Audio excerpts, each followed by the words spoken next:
За сайн уу Сэлэнгээ сайн явж ирсэн үү? Манай нөө сайн яваад ирлээ. Аа. Сэлэнгээ маань болохоор манай шудраг усыг бадаах сангийн 2015 оны төгсөж байгаа. Тэгээд Сэлэнгээ сая өнгөрсөн жил Их Британий Чивнингийн одоо тэтгэлгээр Мгм. сад суралцаад тэгээд сургуулийн амжилттай төгсөөд ирсэн байгаа. За Сэлэнгээ одоо манай одоо миний бичлэгийг үздэг хүмүүст өөрийгөө танилцуулах уу? За. Хийсэн бэ? Мгм. За сайн мэцгаана уу, намайг Сэлэнгэ гэдэг. Би болохоор 2015 онд санхүү эдийн засгийн их сургуулийг маркетингийн чиглэлээр төгссөн бакалавра. Тэгээд сандаа болохоор 2012 оноос хойш орсон байгаа.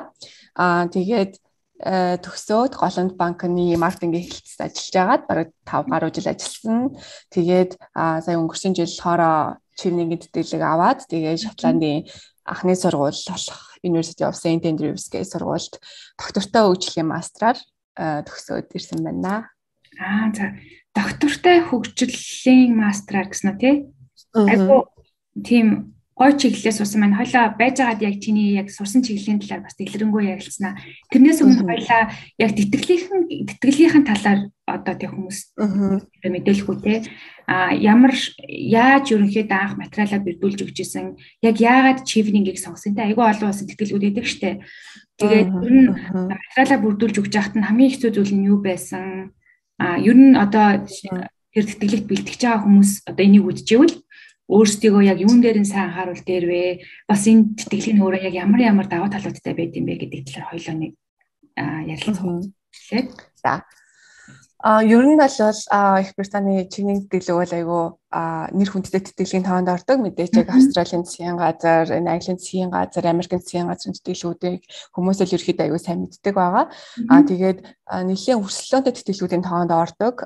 Яг дэлхийд дахина жилд дунджаар 65 мянга гаруй хүмүүс бол материалыг явуулдаг. За тэгээд тэрнээс 2%, 2-оос 3% хүмүүс ер нь бол тэнцдэг. 1500, 1300 гад хүмүүс жилд ер нь бол дэлхийд дахина тэнцдэг. За Монголоос болохоор ойролцоогоор нэг 10-аас 15 хүн ер нь жил болгон тэнцдэг. Зарим жилд нь арай бага, зарим жилд нь арай их байх тохиолдолтой. Тэгээд мэдээж даваа талын хувьд бүх засгийн газрын сэтгэлгүүттэй адилхан бидний бүх сургуулийн төлбөрийг даана. Тэгээд онгоцыг эзийг даана. Тэгээд сар болгон бид нар стипендийн амьдрах зардлыг өгнө. Тэгээд яг чивнингийн хувьд аюул даваа талтай нэг зүйл нь надад санагдсан болохоор яг сургууль сонголт болоод мэргэжил сонголтын дээр хязгаар байхгүй. Одоо зарим тэтгэлгүүд болохоор яг одоо нөгөө нэг сургуулийн төлбөрийн хэмжээг заасан байдаг шүү дээ. Яг максимумда тэдэн төгрөгийн төлбөртэй тийм байхгүй. Чи яг өөрөө тэнцээд сонгож орж чадах юм бол Оксфордтэй нөгөө тий. Эсвэл юу вэ хамгийн өндөр төлбөртэй сургуульд сурсанч болно. Тэгээд гэхдээ яг нөгөө нэг MBA-ийн зэрэг дээр болохоор хязгаарлалт байдаг. Яг MBA-ээр сурах гэж байгаа хүмүүс болохоор максимумда 22 мянган паундыг өгдөг байгаа. Тэгээд үлдсэн мөнгөө зөрүүг нь өөрөө одоо сургуулиасаа олдог ч юм уу эсвэл өөрийнхөө хувийн зардлаасаа гаргадаг тийм байгаа. Тэгээс мэрэгжлийн хувьд бол хязгаарлалт бас байдгүй. Одоо нөгөө нэг бас зарим төсөлгүүд болохоор нөгөө тэргүүлэх чиглэлийн мэрэгжлүүд гэл ингээл байдаг шүү дээ. Тэгээд тийм байхгүй. Одоо манай жилд жишээ нь янз бүрийн мэрэгжлийн 12 явсан. Тэгээд тэрнээс тийм эмэгтэйчүүдийн эмч байна, тэгээ санхүүгийн хүмүүс байна, гендрийн хүн байна. За тэгээ би доктортой хөгжил байна гэл ингээл айгүй олон төрлийн хүмүүс, мэрэгжлийн хүмүүс явсан. Тэгээ тэр нь айгүй даваа талтай. Тэгээд Английн мастер нь өөрөө 1 жил байдаг. Тэгэхээр тэр нь бол өөрөө маш цаг хугацаа хэмнэс айгүй даваа талтай санагдсан. 1 жил мөртлөө яг нөгөө 2 жилийн мастер шиг бүх гэрдэгтэй үзнэ. Тэгээд нэг ер нь бол баг амралтгүй одоо яг 100-ны семестр гэж хичээлээ үзээд бас хажуугаар нь дипломынхаа ажлыг хийгээд өгдөг. Тэгэхээр ер нь нэлээд шахуу. Тийм. Одоо нөгөө Австралийн засгийн газар чинь ингэдэг штеп. Ингээд нөгөө нэг жоохон нэг яам интертэй ажилтдаг хүмүүстэй одоо улсын тооцоолд ажилтдаг хүмүүс явах одоо магадлал те өндөр байдаг штеп. Тэрэн шиг одоо чивнинг те заавал нэг team салбарт ажилласан хүмүүс материалаа өгөх ч юм уу те team шалгуурууд авах уу? Тийм байхгүй. Яг нөгөө нэг Австралийн авар зүйл ялангуяа нөгөө хувийн сектор, улсын сектор гэх хоёр хуваагаад нөгөө хүмүүсийн тоон өөрөдөг авах чагаа. Энэ манайд болохоор тийм байхгүй. Та одоо хувийн сектор дээр бүр өөрөө хуваараа бизнес эрхэлдэг ч байж болно. Тэгээд бас нөгөө заавал одоо нөгөө full time job хийдэг хүмүүсийг авдаг шүү дээ. Зарим нь болохоор одоо тасралтгүй хэдэн жил ажилласан байх хэрэгтэй юм байна гэдэг тийм зүйл байдаггүй. Яг нийт 2800 цаг гэж тооцчихдаг. Тэгээд тэрэнд нь болохоор хийсэн дадлага тэгээд цагийн ажлууд тэр бүгд ордог. Тэгэхээр ер нь бол нэлээд даваа талтай. Чивнэг одоо хизээ материалаа аваад одоо ямар шалгуурууд байх вэ? Чамд ингээ материалыг бүрдүүлж өгч яхад чинь яг аль хэсэг дээр нарай чамд ингээ энийг нэг эртний бэлтгэдэг байж дээ ч юм уу гэж бодсон байсан. Ер нь одоо энэ жил хэрэг материалыг өгч байгаа хүн байвал хизээнээс бэлдэж эхлэх үү? Магадгүй ирэх жил те. 11 сарын 2-нд дедлайн байгаа. Дуусах цаанаа. Тэгэхээр одоо л ер нь бол цаг байгаа. Одоо яг хүмүүс ер нь бол бэлдээд юм өгж байгаа. Тэгэхээр одооноос ер нь бэлдсэн ч гэсэн ер нь бол хожимдохгүй. Та өөрөө хэрвээ ингээд өөрөө яг юу хийхээ яхаа сайн мэдж байгаа бол ер нь бол цаг хугацаа бол байгаа. Тэгээд би болохоор юм өгж байхад надад яжсан ганц зүйл нь юу байсан бэ гэхээр сургууль сонголт байсан. Яг нөгөө англич өөрөө нөгөө Шотланд, Уэльс гэх айгүй олон том газар нутагтай тэгээд маш олон сургуультай. Тэгэхээр яг нөгөө өөртөө тохирсон сургууль програмаа сонгоход амар удаан цаг хугацаа зарцуулсан. Би бол бүр тэр талаар нэлээд сайн судалж ижсэн. Тэгээд яг тэгэхгүй бол угаасаа сургуулийнхаа тухай эссе бичдэг. Яг энэ сургуулийг яагаад сонгосон тухайгаа. Тэгэхээр яг өөртөө тохирсон маш зөв програмаа зөв сургуулаа олохдоо их цаг зарцуулсан. Тэгэхээр тэрийг нэлээд сайн эртгэн бас хийвэл зүгээрээс нь санагдсан. Тийм. Тэгээд процессын хувьд гэх юм бол 11 сард авчаад тэгээд эхлээд материалын эхний шатны шалгуур нь явагдаад шортлист болсон хүмүүст нь 2 сарын дундуур интервьюд орох юм нэрдэг. Тэгээд тэрнийхэн дараа 4-5 сарын хооронд интервью нь болдог. Тэгээд шууд 6 сарын сүүлээр дундаар хариу нь гараад тэгээ шууд 9 сарда явдаг. Тэгээ бас нэг даваа тал нь хүлээхгүй.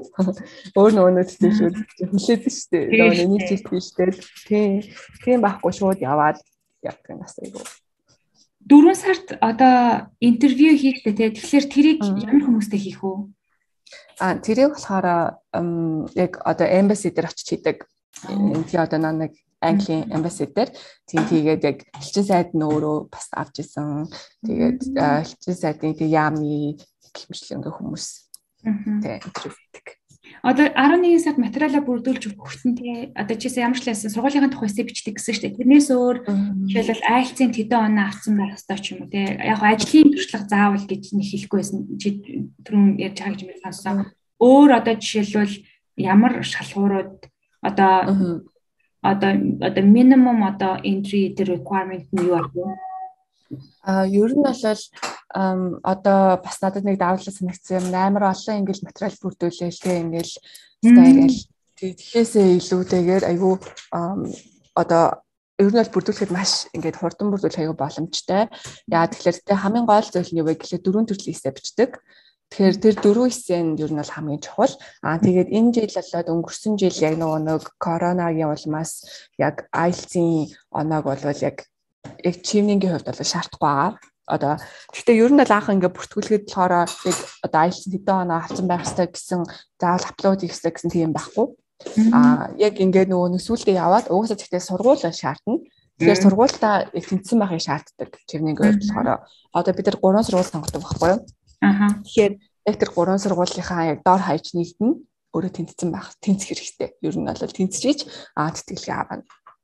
Тийм болохоор яг requirement-ийн хувьд бол яг IELTS оноо одоохондоо шаардахгүй. Яг 4 төрлийн эссегээ бичээд тэгээд тодорхойлох цахиагаа бас 2 хүнээс авдаг. Гэхдээ тэрийг бас анх apply хийж байхдаа шаардахгүй. Тэрийг яг нөө интервьюд дуудагдаад яг тэр интервьюд орохоос өмнө 2 сарын ер нь ихээр апплод хийсэн байх хэрэгтэй байдаг. Тийм болохоор яг одоо бол хэрэггүй. Гэхдээ яг би энэ 2 хүнээс тодорхойлох цахиа авна гэсэн тэр юмаа бүглэх хэрэгтэй. Тэр хүмүүсийнхаа нэр устэй тодорхойлт өгөх хүмүүсийнхаа мэдээллийг бүгэлдэг.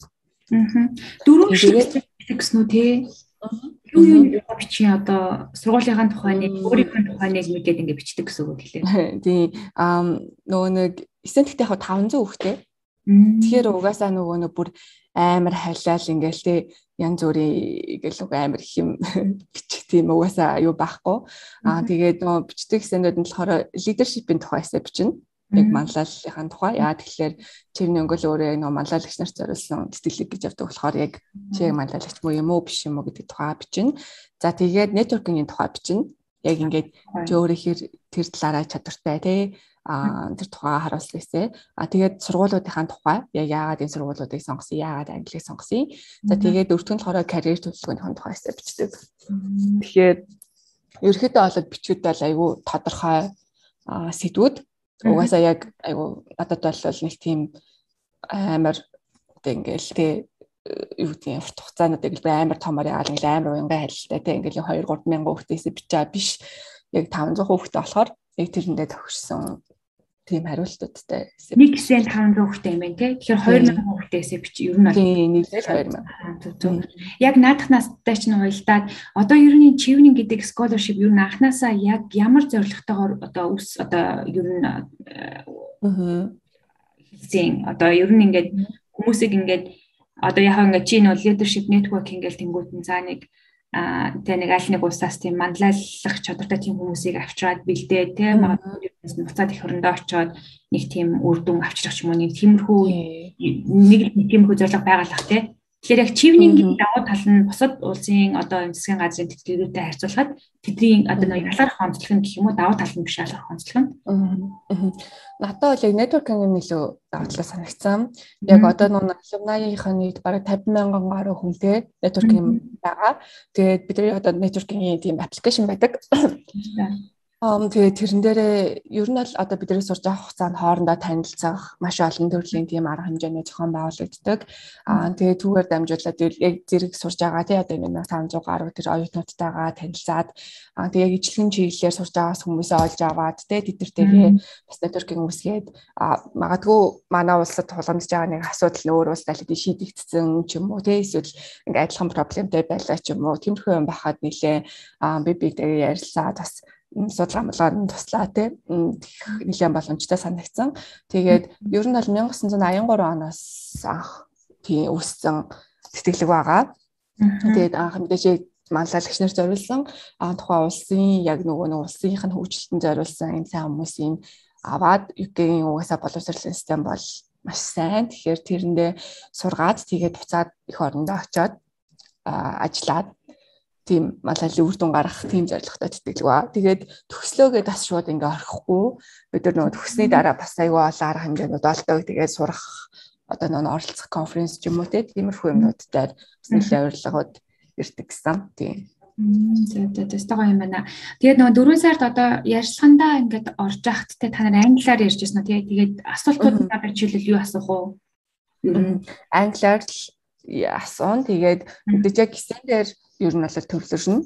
Яг та тий яг тэр эссенийхээ одоо нөгөө өөрөө одоо тий зөв яг тэр өөрөө ингээ ойлгосон байна уу. Тэг хүмүүс аль ер нь ингээл амар олон салангад ингээл янз бүрийн бичсэн тий. Тэгэл мэдээж одоо яг үн бичсэн удаа бичсэн гэдэг нь бол ярьсан дээр бол шууд тодорхой болдог юм шиг байлээ. Тийм угаасаа хүмүүсээс л яг ярьж байгаа юмтай холбоотой. Тэгээ өөрхний бичсэн юмтай холбоотой юм асуу.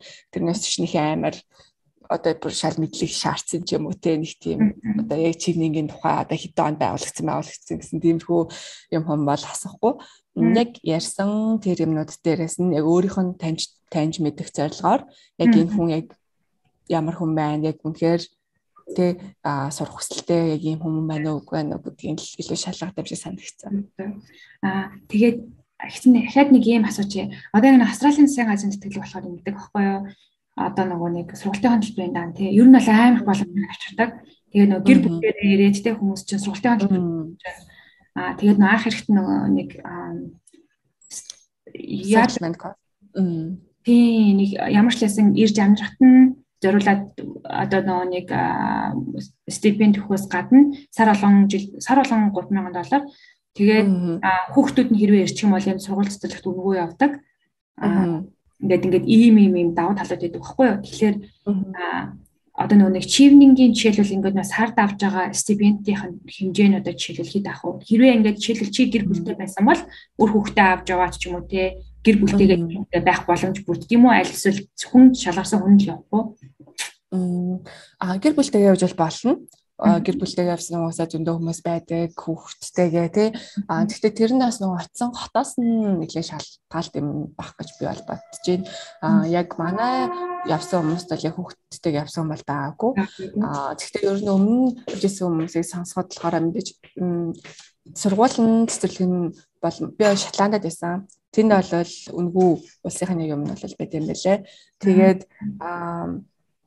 яг одоо нэг гэр бүлтэйгээ бол явж болно. Яг тэрийнх нь нэг dependent visa-гийн аваад тэгээ яваад тэгээд мэдээж тэр хүн нь бол ажлын эрхтэй. Тэгэхээр гэр бүлийнх нь хүн нь ажил хийгээд тэгээд явхад бол ер нь гайгүй болох бах. Ер нь бол хоол хүнсний зардал нь бол маш гайгүй.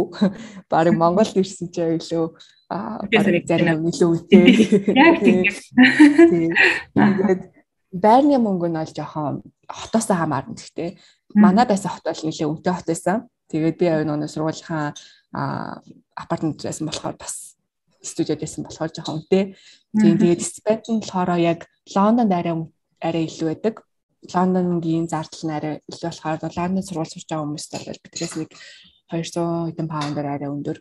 Тэгээд бидэд болохоор яг л ер нь бол байранд би яжт нүнтэй байранд байсан болохоор байранд өгөөл тэгээд яг хоолойсны хаймаг аваад тэгээд ер нь болоо яг таарсан. Тий. Стипенд нь хэд ах вэ сарын? 1100 хэд паунд. 1100 паунд. Тэр бас нэг 3000 хавцаа Австралийн доллар юм байна л да. Тий. Ер нь ойрлох тий. Яг амьдрахад бол бүр яг л болно. Гоё яг хичээлдээ 100% анхаарлаа хандуулж төвлөрөөл өөр ямарч үгүй. Яг өөрөө хүсэх юм бол бид нар нөгөө 7 хоногийн 20 цагийн ажил хийх хэрэг байдаг. Тэгээ тэргээрээ өөрсдөө part time ажил хийж болно. Гэтэ би бол яг хийгээгүй. Тэгээд тий. Сэлэнгээ яг яагаад одоо жишээлбэл одоо тэр чинь нөгөө нэг ингэн гэсэн үг шүү дээ. Тэнд UK-ийн ямар нэгэн сургуулийг сонгоод сурж болно гэсэн үг шүү дээ. Яагаад Шотландыг сонгоо? Сургуулаа бас сонгосон шалтгаан нь тэгээд бас хөтөлбөрөө яг яагаад ингэ сонгосон бэ? Яг миний хувьд болохоор яг доктортой хөгжлөл бодохоор ингээд амар өөр. Миний одоо нөгөө нэг бакалавраас шал өөр шүү дээ. Одоо би ч маркетингийн, бизнесийн хүн байж байсан. Одоо нөгөө sustainable development тэгэхээр яг нөгөө climate change дээр илүү төвлөрсөн тийм нөгөө environment тал руугаа хичээлүүд үздэг. Тэгээд би болохоор яг энэ чиглэлээр өөрөө нөгөө айгаа passionate байсан болохоор яг энэ чиглэлээр сурыг. Тэгээд энийг маркетингтаа хослуулад юм хий гэсэн бодолтой байсан. Тэгээд манайхны хувьд ч гэсэн яг монголчууд бол ерөөсөө яг одоо цаг үр өөрчлөлийн тухай ерөөсөө сайн мэдлэггүй. Тэгээд өөрсдөн дээр нэг болж ийн гэж мэдтгүү. Яг тулгарч ийн гэж мэдтгүү зүгээр л нэг ярьж идэгтэй нэг дэлхийд дахиа ярьдаг нэг тийм асуудал гэсэн байдлаар ханддаг.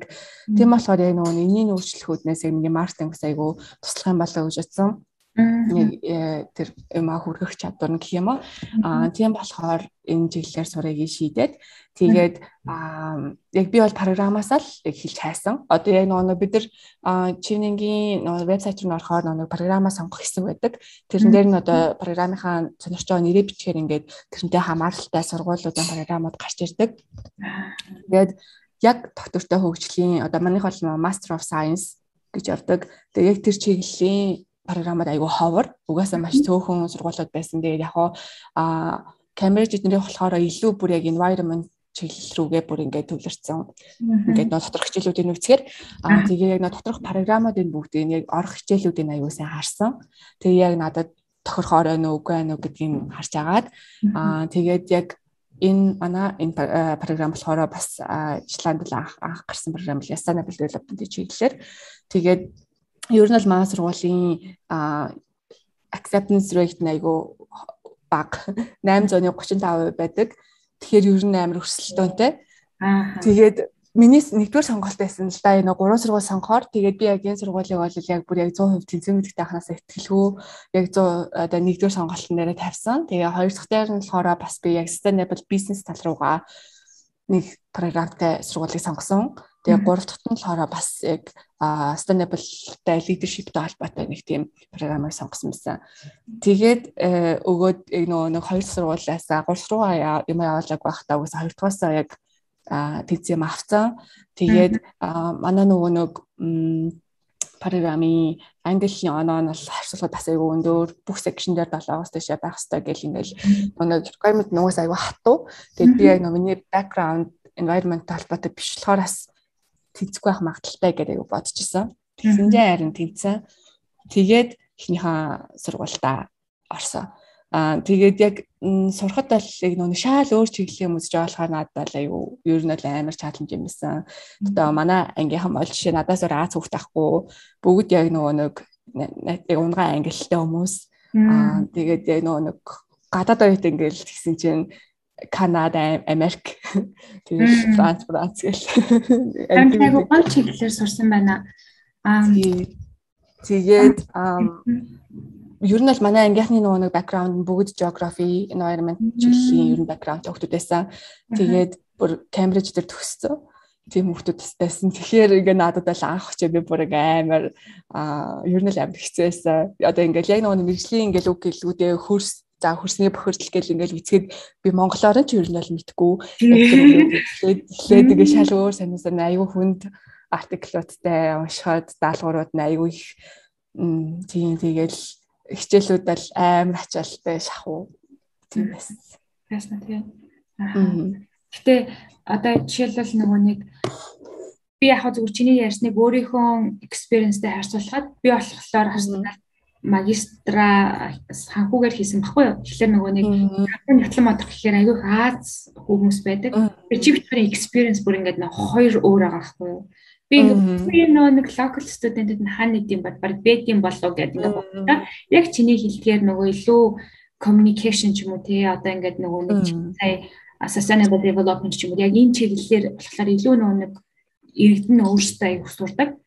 Тэгээд ингээд тийм болохоор би бас тийм болохоор энд ингээд айгүйх international student нь илүү их байд юм байна да. Дайлангуяа Аз оюутнууд их санхүүгээр сурдаг юм байна гэж бодож ирсэн баггүй. Тэгэхээр бас чамд амар challenging байсан байх гэж бодож ингээд нөгөө нэг тэгээ мэддэг юм одоо жишээлбэл ингээд те skill ахиулаад сурах те шал өөр юм эхлэн гэдэг чинь угаасаа бүр амар challenge юм байсан баг. Гэхдээ нэг талаасаа чи өөрийгөө challenge-тай байна гэдэг чинь хүн илүү их юм сурч ийн гэсэн үг шүү дээ те.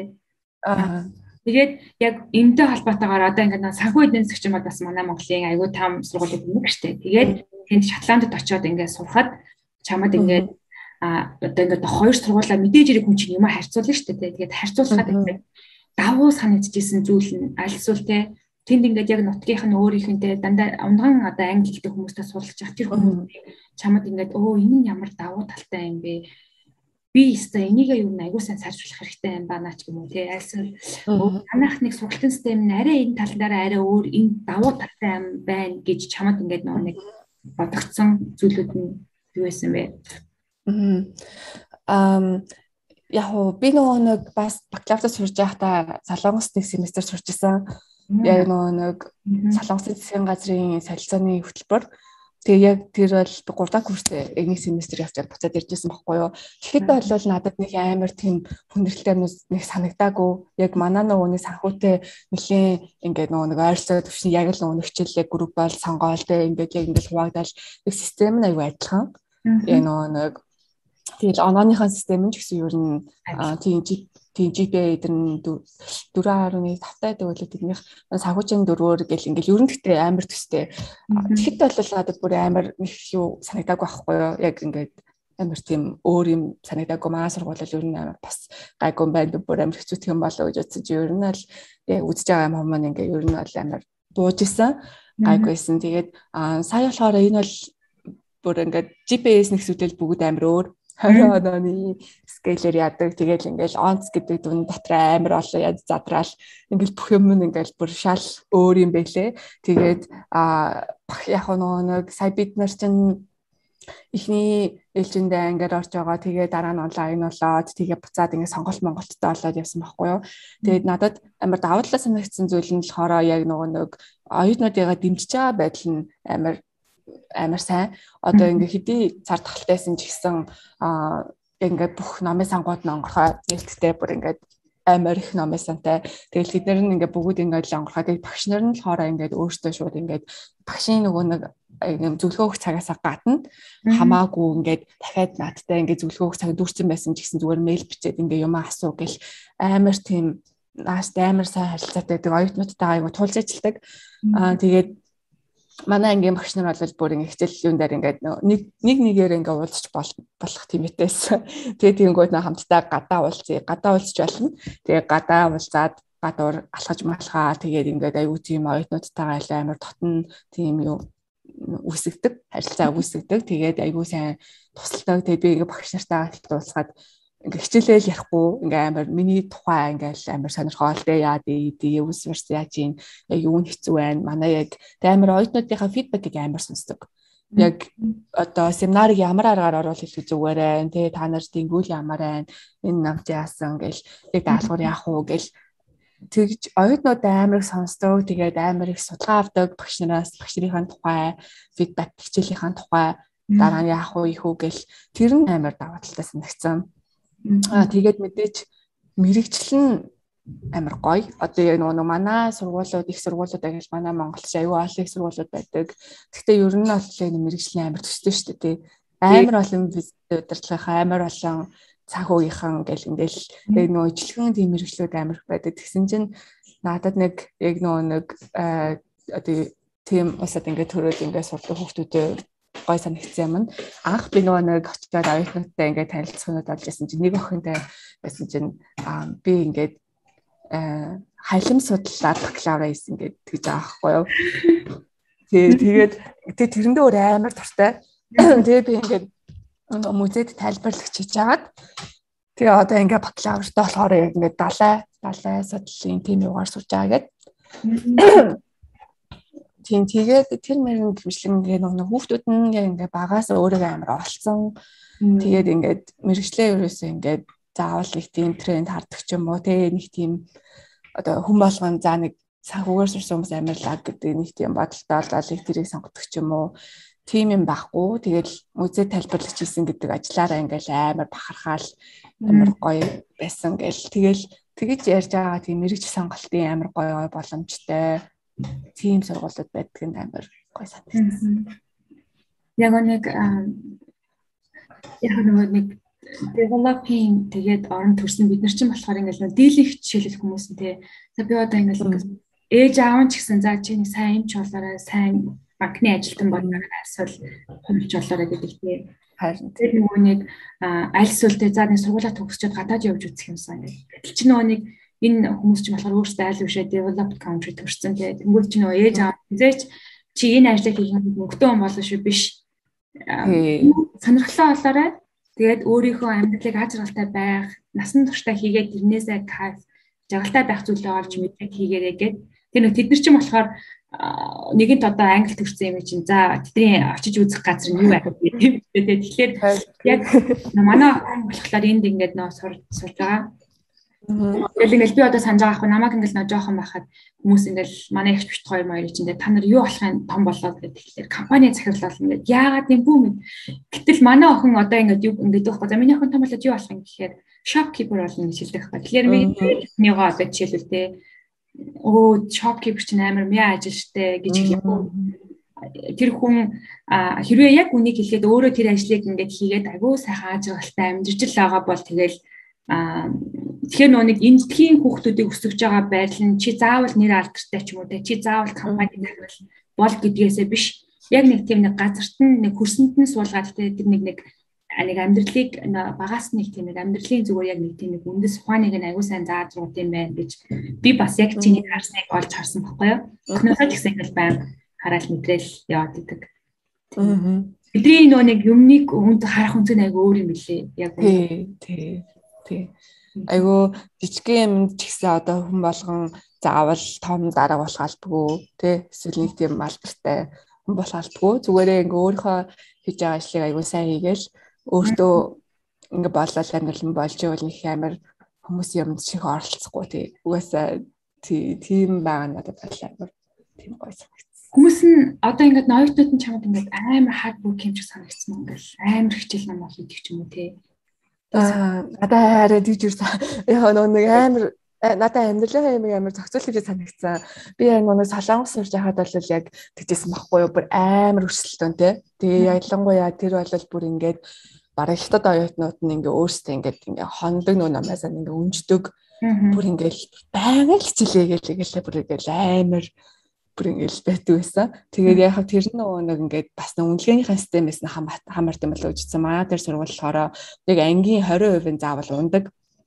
Ер нь бол ингээд нэг ангийн одоо ихний 10% лөө 10% нь одоо ингээд заавал одоо 20 хаа эхний 20% нь ингээ гарах хэвээр. Тэгэнгүүт манай ангид 20 хүүхдтэй л их 4 хүүхдлээ гарна. Миний дүүн одоо ингээд 91 байсан ч гэсэн 91 ч үе штэ. Тэгсэн мөртлөө одоо ингээ миний уртлын хүүхдүүд 95, 96, 97 гэдэг ч юм бол би тэр зүрхтээ орж чадахгүй бол автоматар би болчдөг. Тийм болохоор ингээ дүнгийнхээ системээс болоод амар өрсөлдөөнтэй нөгөөдөлж ингээд тэрнийхэн л амар хэсэгчээд юм санагдсан. Гэтэ манай ангийнхны хувьд яаж яах нэг өөрсдөө яг айгуу тийм мундаг хүүхдүүд тэгээд тэд нар бол ингээ хичээлээ амар зөв зохион байгуулалттай өдөр нь ингээл одоо айгуу сайн хичээлээ хийдэг цагдаа ингээ хичээ тэгээд ингээ оройн ингээл язг тавуулал ингээл гадар дотор зугаалал тий тэгэл явж идэг тийм бүр ингээл өдөр шөнөгүй ингээл амар хийгээд байгаа тийм бол их харагдаагүй. Тэгээ одоо жишээлбэл ингээд чи дандаа тийм унган одоо англи хэлтэй хүмүүстэй ингээд суралцаад ингээд явж байгаа. Тэгээ яг хамгийн гол нь сэлэмдээгийн хувьд одоо жишээлбэл сонсоход угаасаа IELTS-ийн оноонд бүгдээрээ 7 байсан гэхээр ч юм уу чиний бас англи хэлний чадвар бол аягүй сайн байсан байгаа хгүй. Очоод ингээд чамд хэлний бэрхшээл угаасаа чи бидний хоёр дахь хичээлийн үед тулгараа тий. Тэгээд тэр бүгдийгээ жишээлбэл яаж даван тулж ирсэн бэ? Тэгээд нөгөө нэг одоо жишээлбэл чамд ийм гой боломж олцсон тий одоо нэг Их Британий энэ арт хүмүүнийхэн тий татврынх нь мөнгөөр нь чиний энэ бол чиний амьдрал ийм гой хөрөнгө оруулалт хийж байгаа боломжийг чи мэдээж тэнд ингээд өссөн хүүхдүүдтэй адилхан зүгээр суугаа тий ингээд өнгөрөхгүй штэ чи нэг жилийнхэн хугацааг яаж үр ашигтай өнгөрөөж болох уу гэдэг чи бүхэл боломжийг ингээд ашигласан байгаа штэ. Тэгэхээр одоо магадгүй тэтгэлэг аваад ингээд тий явах гэж байгаа тийм хүмүүс байвал би бодохдоо тэр нэг жилийнхаа хугацааг бүр яг ингэж гоё үр дүнтэй өнгөрөөмөр юм байна те. Чиний санааг болоод би ойлгож заавал би 100% хичээлд анхаарлаа хандуулахгүй. Тэгвэл чи одоо танаа угаасаа тэтгэлийн чинь зорилго танаас networking хий, те leadership skill-ийг хөгжүүл. Тэрнээс гадна чи 7 байсан ярианыхын скиллийг 8 болгомоор байна те. Магадгүй чи тэндээс ингээд бизнес партнер болоод Монголд очиод чи хэлсэн штэ нөгөө тэр улс хэрвээ өөр нэг улсын асуудлыг шийдсэн байл чи Монголд яриа тэр хүнтэйгээ мэдээж хэрэг connectionтэй байж байгаа тэрийг одоо innovation-д хийж буцаж энд оруулж ирнэ шүү дээ. Тэгэхээр ингээд чи тэр нэг жилийнхаа хугацааг ингээд нэг тийм амар ингээд үр дүнтэй болохын тулд ямар арга барил хэрэгжилж исэн бэ? Эхний үед бол амар ер нь л амар өндөрлөлтөөс хичээлээ 100%-аас төвлөрөхгүй болвол одоо яг ингээд нөгөө ярьж байгаа яг үндсэн одоо яг нөгөө environmental issues гэл яриад те одоо ингээд яг нөгөө TSO зүгээс хэсэлэл ингээд яг хөрсний бохирдол нь яадаг эдийн ингээд бүр амар нарийн тиймэрхүү яг нөгөө environment талбайтай юмнууд үзчихсэн.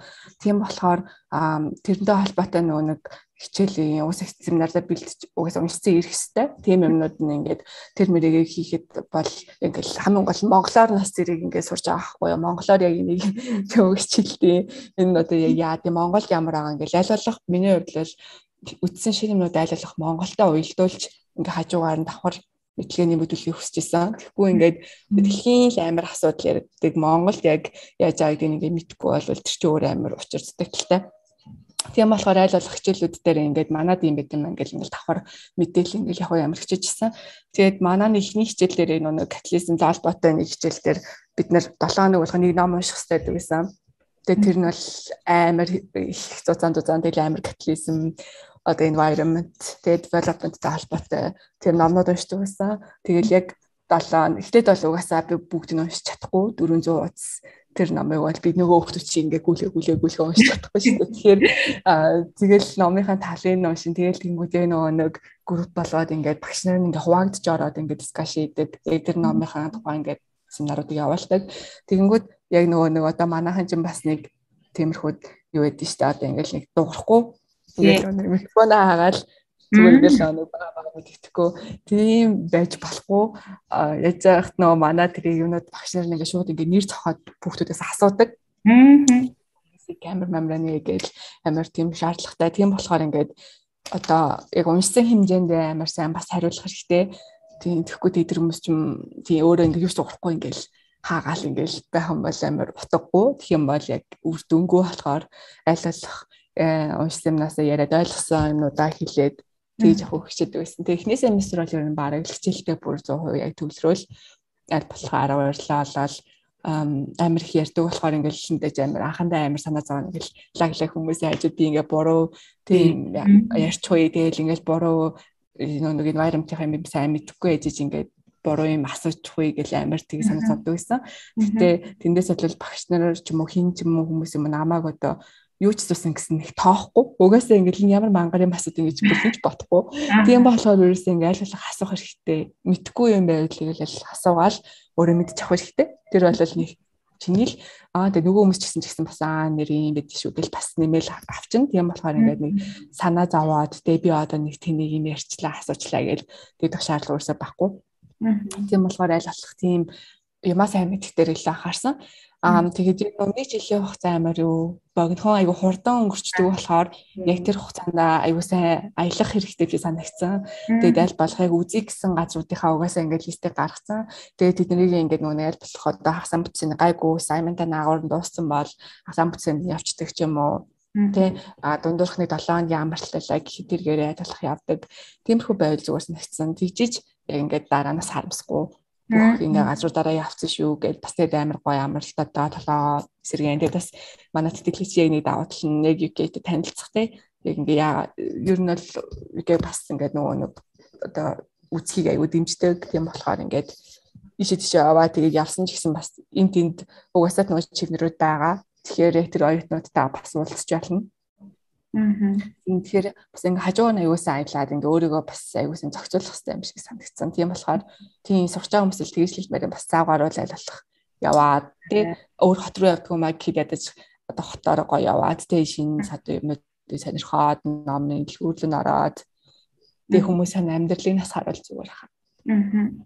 Нөгөө сая Сэлэнгээ нөө ингэж хэлсэн би нөгөө нэг Монголлоо давхар хараа явж исэн гэдэг дээр ч юм байна. Ингээд чамаг айгүй сүрхий байна гэж хэлмээр байгаа хгүй. Яагаад вэ гэхээр одоо ингээд нөө миний бас энэ одоо амьдралтай байж байгаа Австрали ингээд 8 жил амьдарч байгаа хамгийн их одоо амар ойлгож байгаа юм юу вэ гэхээр манайхан ч нөгөө нэг нөө хөрсөн дээрээ буух гэдэг үгийг би хэлээд байгаа шүү дээ. Тэгэхээр тэр чинь ч гэсэн одоо жишээлбэл чи Англид зориулж сураагүй тий. Чи Их Британд зориулж сураагүй. Тэгэхээр чи энэ төгсөөд Монголд асуудлыг шийдэх учраас чи Монголд ямар асуудал байгаа юм бэ гэдгийг мэдээд тэгээд чи шийдлээ ингээд нөгөө нэг үзэж явах хэвцээ ингээд олно штэ. Тэгэхээр нөгөө чи бизнес дээр ч гэсэн одоо жишээлбэл манай хувьд бол тий бид нар харилцагчаа ойлгох бол бүр амар чухал.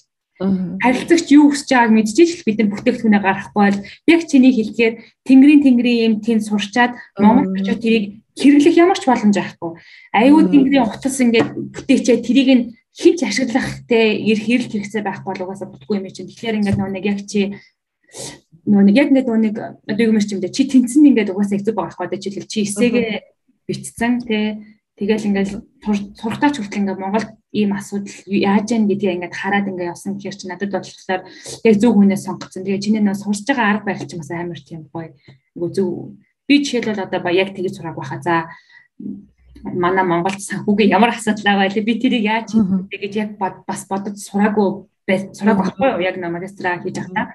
Тий. Тэгээд аялна гэдэгтээ бол бас айгүй их санал нэг байна. Тий. Тэгээд нөгөө тэрнээс гадна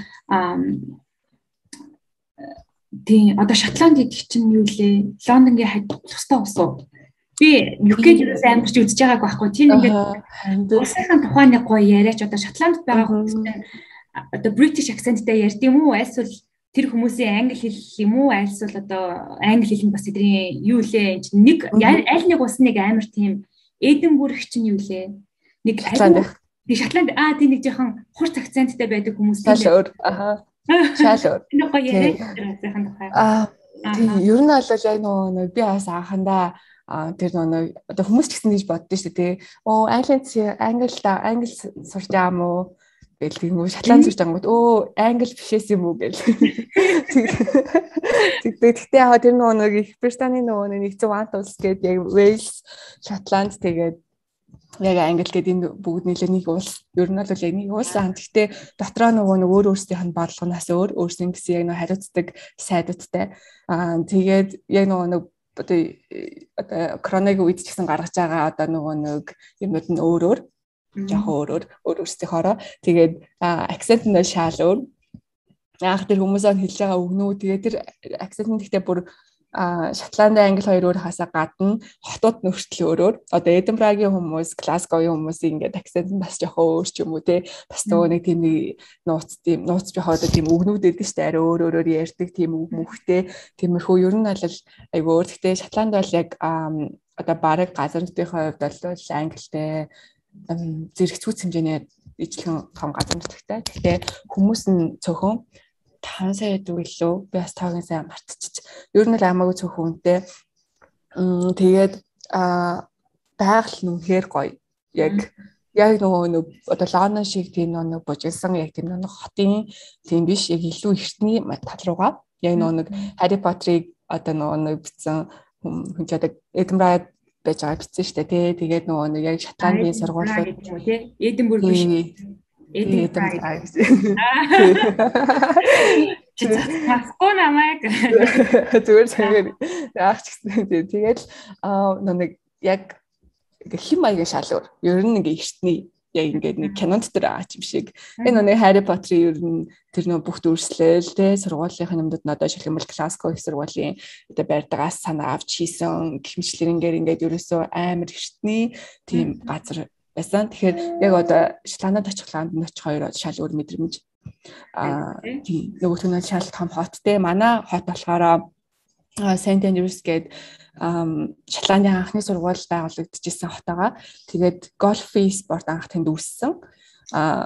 Тэгэхээр яг нөгөө гольфын анхны одоо нөгөө тэр музей тэгээд айгу том гольфын талбайтай тэгээд нөгөө дэлхийн айгу том баян хүмүүс ирж гольфтэй болдог. Тийм газар байгаа. Тэгээд илүү нөгөө Royal Family-ийнхэн бас нэлээ тэр хаваар газар эзэмшдэг, гольфын талбай эзэмшдэг, тэгээд амьдардаг. Тэгээд яг манай сургуулийг Шотландын анхны сургууль 1413 онд байгуулагдсан. Тэгээд англиар ярьдаг орнуудын 3 дахь эртний сургууль. Тэгээд яг хот маань ер нь яг л бараг л манай сургуулийн кампус шиг амар олон манай ингэ сургуулийн юмнуудыг л бүгдийг таарсан. Яг тийм далаа хэрэгтэй хажуудаа. Тэгэхээр амар гоё. Ер нь байгалийн хувьд бол бүр тийм үнэхээр гоё тийм газар байсан. Агаар магаар нь бол бүр шал өөр. Тийм тэгээд яг уу та мэдэх болоо нэг ханху William Kate гэдэг нь шүү дээ. Тэр хоёр маа сургууль төгссөн alumni. Ямар гоё. Тэгээд сая маа сургууль бас ирсэн. Нөгөө стандарт аялал явж байх та. Тийм тэгээд тийм ер нь шал өөр хоёр experience байсан. Одоо яг Лондон бол яг нэг хот буужсэн амар завгүй хот. Тэгэхэд нөгөөх нь болохоор илүү нөгөө нэг эртний барилгын уламжлалыг амар хадгалж үлддэг. Байнгын нөгөө барилга ингээд салбарын сургуулийн байруудад тэгэл 1400 оны байрууд. Тэгээ одоо хүртэл ингээд байждаг. Тэгээд тэрийгээ засаал янзлал бүр амар тийм юу юм бэлээ. Яг нэг уламжлалт тийм юмтай айгу тийм гоё хадгалж үлдсэн гэх юм уу? Жишээлбэл тэгээд коронавигийн үеэр очисон жоохон онцгүй байсан. Европ энтрээр аялж чадсан уу? Европлаа харин явж арай чадаагүй. Тэгээд тэр аваар нөгөө корона амар их байна гэд.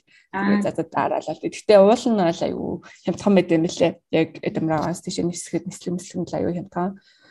Тийм тэгээд би болохоор яг Шотландынхаа бүх хотуудаар ер нь бол бараг явсан. Тэгээд Английн одоо нэг гол Манчестер, Ливерпул энэ Лондон тэргээл тийм бүх хотуудаар ер нь яг үзэх хүссэн бүх юмудаа л ер нь бараг л үтсэн дээ. Тийм тэгээд яг коронавигийн жилгээд надад гэхдээ бас бүр амар нэг тийм юу бол санагдаагүй. Одоо бараг бид хэд бол яг энэ жил хүн болгоо ингээл амар буужигнаал те ялангуяа Монгол бол ингээл ажил яг бүтэ хийгээд байгаа юм уу хийхгүй байгаа юм уу ингээл нэг тийм хоригдоол нэг тийм юм үед нь бараг сураад амжуулсан байна. Тийм тэгээд илүү амар тэр үед болохоор яг нэг сургуулийн систем ч гэсэн айгу шилжчихсэн. Яг ингээд буужигнаагүй шилжсэн харьцангуй ангид орж сурахыг хүсвэл сууж болно, онлайнаар орж болно. Ингээд шууд нэг холбоцсон. Манай ангийнхаа онлайнаар байгаа хүмүүс нь ингээд харагдаал те. Би нэг хараал тэгэл юм хийгээл явжсэн болохоор гарцсан гайгүй. Тэгээд яг хуу бүр нөө том арга хэмжээ эффектүүд бол мэдээж цохогдоогүй. Тэгээд сая явахын өмнө бол яг бүх юм сулраад тэгээд бид нэр сургуулаараа юмудаа хийгээд тэгээд ангийнхантаа эсэж их бөөнөр уулзаад өмнө нь яг нэг ингээл 2-ороо уулзж ялан 3-ороо уулзж ялан ингээл тоонууд ингээл өөрчлөгдөж тэгээд тэрнийхээ дагуу уулзах явсан. Надад бол бүр нэг амар тийм хүндрэлтэй ч юм уу бүр амар тийм бол гарсан байгүйсэн. Одоо сэлэнгээ манай энэ болохоор ингэдэг нөгөө нэг хэрвээ UK те Лондонд ч юм уу те ажлын experience хүн байх юм бол ер нь айгүй тэгж яадаг байхгүй юу? Одоо тэнд ажиллаж байсан хүн гэх юм бол банк ч юм уу те санхүү байгууллага авах сонирхол юм бүхэл салбартаа. Тэгээ нөгөө нэг яалтчгүй нөгөө нэг англи хүмүүс чинь нэг тийм бидний ингээд нөгөө нэг storytelling байдаг штэ те одоо англи хариуцлагатай те ингээд тийм нэг их хэмсэг ч юм уу те тэнгууд ингээд чамд ингээд тэнд ингээд амьдарч байхад тэр хүмүүсээс ингээд нэг тийм энэ давуу чанар нь ямар те суралцмаар юм бэ? Одоо ингээд чи тэнд нэг жил амьдарсан байна гэдэг чинь чи нэг жилдээ Монголд байж байгаад Англид очихоосоо тэгэл Шотландд очихоосоо өмнөх жишээлбэл сэлэнгээ яг яаж өөрчлөгдсөн юм шиг чамд санагдаж байна одоо жишээлбэл чи яг ямар юм өөртөө те би энийг л аягүй гоё ингээд энэ өстө надад байх ер нь хүнд байх хэвээр гоё чанар юм байна гэж бодгдсон зүйл үү? Хамгийн ихдээ болохоор нөгөө хүнтэй амар уулзахаа өмнө ч юм уу амар мэдэгддэг цаг барьдаг яг ингээд нөгөө нэг амар тодорхой байдаг. Тэгэхгүй нөгөө нэг энэ болохоор ингээл нэг уулзнаа гэл те нэг уулзгаач юм шиг үгүй юм шиг те тэгэл хизэж уулзах гэдэг ингээл яг нөгөө ажил хэргийн хайр цанаар гэсэн айгу тийм байдэн штэ. Уулзна гээл те маргааш өдрөжилж яг тэгэл ярин 30 минут өмнө юм ингээ ярингуут өнөөдөр байлуу гээл те ингээл марц цартсан ч юм уу тийм байдаг. Тийм биш яг ингээ нөгөө хүний ингээ нөгөө цаг тэг хүний хөдөлмөрийг амар үнэлдэг. Одоо тийм яг одоо ингээ чинь хоолн дээр бол амар харагдаж байгаа байхгүй. Дэлгүүрээс ингээ хоолны материалууд нь амар хямдхан. Өөрөө хийгээд дэлгэхэд бол хямдхан. Гэхдээ ресторанд ороод яг тэр хоол хийгээд бол хүнтэй. Яг тэгээд дээрээс тань үйлчлж байгаа хүмүүсийн мөнгөийг төлөх ёстой. Тэгэхээр нэг хүний хөдөлмөрийг амар үнэлдэг, хүний цагийг амар үнэлдэг. Тийм болохоор Монгол бол тэгэл бас жоохон ингээд амар тийм хүндэтгэлгүй ч юм уу те тэгэл за баг ингээл чи тэтэс ч одоо тэгвэл өндөр бид бол амжихгүй гэх юм бол нэг амар өөстөө яасан баг сүртэй айтай тийм аягаар амар тэгэж хардаг. Тийм байгаа нь амар зүг санагцсан яг тийм хүнтэй яг ингээл яг таг амар тодорхой харилцаатай байдаг. Тэгээд хоёрдугаар болохоор айгүй тийм манай Шотландийнхан бол амар тийм байсан амар нарсаг. Ялангуяа манай хотынхан бол амар нарсаг. Тэгээд тийм болохоор ингээд нөгөө нэг ингээл хүмүүс чинь тэгээд идэж амар нуур расист тий одоо Аз хүмүүс ингэсэн гэл би бол тийм дээр толгораагүй. Тийм болохоор ингээд амар гоё ингээд хажуургатаа нэг ланоо гэл ингээд амар тэгдэг. Дэлгүүр төрхөд амар тийм ингээд харилцаа амар үсгдэг. Тийм юм амар таалагдсан. Тэгэхээр ингээд амар тийм гадаа чогч байна. Энийг ээлтэй ингээд айгуу тийм гоё тийм эрэг тийм одоо тийм байгаа надад илүү гоё санагдсан. Би ч гэсэн өөрөөс амар тийм гоё хичээдэг байсан. Тэгээд дараагийнх нь юм болохоор за би юу хэлчихлээ амар юу хэлчихсэн баштчихлаа. Дараалал хэлчихсэн. Тэгээд яг нөгөө нэг бас нэг юм болохоор нөгөө хүнийг амар нөгөө нэг хүлэн зөвшөөрч чаддаг. Яг тэр хүн яг ингээд нөгөө ямар байгаас нь л хамаарат тий. Одоо манай ангийнх мал чинь намайг бол ингээл угаасаа л амар унгай илэн биш. Бизнес шиг төгс ярих албагүй.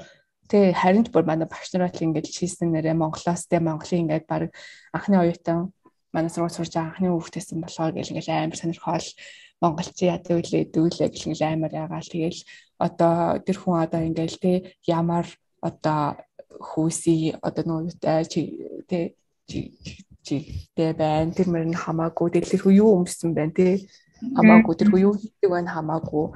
Ингээ бүгдэнтэй амар ижил тэгш боломжтой харьцдаг.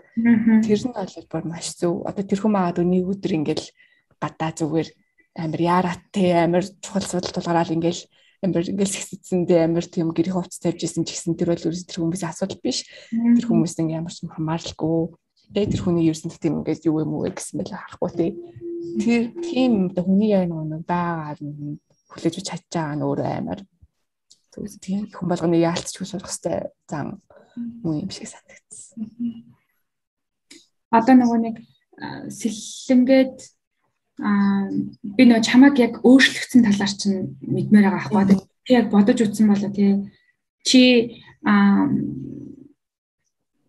нэг жилийн дотор хөл бүтэн сургууль тэгээд стипенд тэгээд тэр чамд гоё experience. Тэгэхээр ингээд нэг жилийн өмнө сэлэнгээ өнөөдрийн сэлэнгээ хоёрын чиний gap-ийн те ялгааг нь гаргаад хэлээд өгөөч гэвэл те чи яаж сайжирсан чи чамд амар том хөрөнгө оруулалт хийсэн байна шүү дээ. Тэгэхээр би чи бүр маш их мөржлөгдсөн байгаа. Гэтэл ингээд чи нэг юмыг надад бол энэ бол амар тийм том өөрчлөлт байсан гэх юм.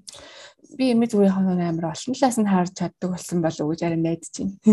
Тэг яг бүрээ тэгж хэлгэн ч хайш энэ би бас мэдэхгүй шүү дээ. Тэгэхээр тийм болохоор яг нөх хүмүүс ингээд одоо зөв буруу гэсэн нэг тийм юм байхгүй.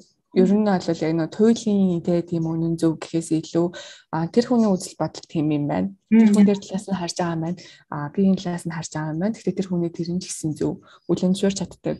Тийм тэр хүнээс уралцдаг. Гэхдээ ингээд буруу юм хэлсэн ч гэсэн бүр ингээд нэг амар наачин буруу юм тийм ингэтгүй ингээд нэг тийм биш ингээд тэр хүний ингээс сонсоод ингээд айлгаж хүлэмжшөрөөд өөрөөсөө өөр үзэл бодолтой хүмүүсийг хүлэмжшөрч чаддаг. Тэр нь тийм тэр тал дээр би илүү арай илүү хөгжсөн байх гэж найдаж. Тэгээд сэлэнгээ Шотландд Монгол хүмүүс байсан уу? Ер нь одоо нэг Шотландын тухай чинь ингээд шатачлал нэг улс болгон чинь нэг өөрийн гэсэн онцлогтой шүү дээ. Одоо Австрали гэх юм бол Австралийн нөгөө аг гэл нэг тийм хоньны носон гуталтай ингээд тэрнгээрээ эсвэл Австралийн beef жишээлбэл ингээд хүмүүс айгүй ихтэй өмдөө байдaltaй тэр шиг ингээд Шотландын гол одоо экспортлдог гол бүтээгдэхүүн нь юу байдیں۔ Ер нь 5 сая хүнийх нь 5 саяулаа ер нь манай монгол шиг өөрсдөө хүмүүс ээ тийм үү? Multicultural уу, аль nationality нь илүү байсан. Тэрнээс гадна жишээлбэл манай монголчууд хэр их байна, манай монголчууд хэр их яаж амьдардаг юм байна гэсэн одоо Шотландын талаар мэдээлэл. Манай хотод болохоор яг монгол хүмүүс байхгүй. Угаасаа анхны монгол тийм байсан. Тэгээд Шотландын хувьд болохоор аюу тэгтээ цөөхөн байт юм лээ. Харьцангуй монголчууд хөвчлээ яг нөгөө англи тал руугаа аюу их байдаг. Исландд миний бодлоор 20-30 хүн байдаг хаа. 20-30 байх гэж бодчих. Гэхдээ би бас яг таны сайн санахгүй байна. Тэгээд Шотландын онцлог гэх юм бол виски. Шотланд виски бол дэлхийн хамгийн алдартай. Тийм тэгээд бас нэг харсан зүйл нь болохоор нөгөө нэг та нэг харсан бол Шотланд өвхөр гэдэг амар алдартай бас амар их хүстэй нэг юм сарлаг шиг тийм өвхрүүд байдаг юм шүү дээ. Тийм тэргээрээ бас амар алдартай. Тэгээд байгаль нь бол хамгийн алдартай. Хамгийн гоё. Тэгээд хамгийн цэвэрстэй. Дэлхийд бол хамгийн цэвэрстэй. Одоо яг нэг Канадныхын хэсэг ч гэсэн ухад бол цэвэрхэн. Тийм газар байгалаар айгу тийм гоё. Тэгээд бас яг тэр нөгөө нэг тийм хөдөөжхүү талаа бас нэлээх юм хийдэг. Яг нөгөө нэг хоньнууд нь хөрнийхэн барьцар нөгөө нэг ногосоороо яг нэг Шотландын ски маягийн тийм нөгөө зүйлүүд бас айгу хийдэг. Тийм одоо монгол шиг тийм ноолоор оролт тэгэл эсхийн тийм мэдлэл ноосон тийм бүтээгдэхүүн бас айгүй хийдэм билээ.